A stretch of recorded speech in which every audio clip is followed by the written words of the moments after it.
Hello guys, सबसे मैं नमस्ते करती हूँ हाथ जोड़ के। नमस्ते।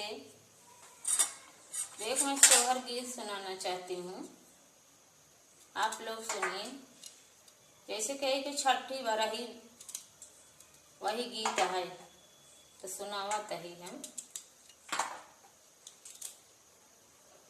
नदिया मांगे कंगना लाल के भाई, नदिया मांगे कंगना लाल के भाई, नदिया मांगे कंगना लाल के भाई।